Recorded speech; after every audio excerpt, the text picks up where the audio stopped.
ஹாய்ங்க எல்லாருக்கும் வணக்கம். தேர்ஸ்டே ரைடிங்க லித்திகா ஸ்ரீ ஹாய்ஸில் சொன்னீங்க, அவங்களுக்கு ஹாய்ங்க. இதோட ப்ரைஸ் கேட்டிருந்தீங்க. சாம்பிராணி வைக்கிற ஸ்டாண்ட் பார்த்தீங்கன்னா 137, ஊதுவத்தி ஸ்டாண்ட் பார்த்தீங்கன்னா 154 வருது. மீஷோவில் தான் வாங்கியிருந்தேன். நல்லா இருக்கு, வேணும்னா ட்ரை பண்ணி பாருங்க.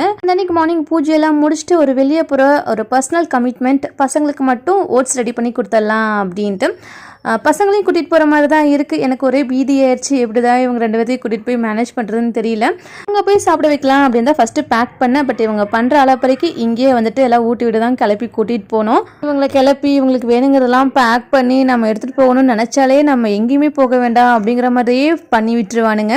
போன வேலை கொஞ்சம் முடியலைங்க. அதுக்குள்ளே லஞ்ச் டைம் ஆகிடுச்சு. சரி சாப்பிட்டுட்டு போயிடலாம் அப்படின்ட்டு இவங்கள வச்சுட்டா அப்படின்ட்டு எக்ஸ்ட்ரா ஒரு பீதி ஆயிடுச்சு. ஹோட்டல் போனால் டிஃபன் ஐட்டம்ஸ் அப்படின்னு கேட்பானுங்கன்னு பார்த்தா கேக்கு அது இதுன்னு ஸ்நாக்ஸ் கேட்க ஆரம்பிச்சிட்டானுங்க. ஃபஸ்ட்டு சப்பாத்தி சாப்பிடுங்க, அதுக்கப்புறம் உங்களுக்கு வந்துட்டு கேக் வாங்கி தரேன்னு சொல்லி சமாதானம் பண்ணி சாப்பிட வச்சுட்டு வண்டி ஏறினதுமே செம தூக்கம் தான்.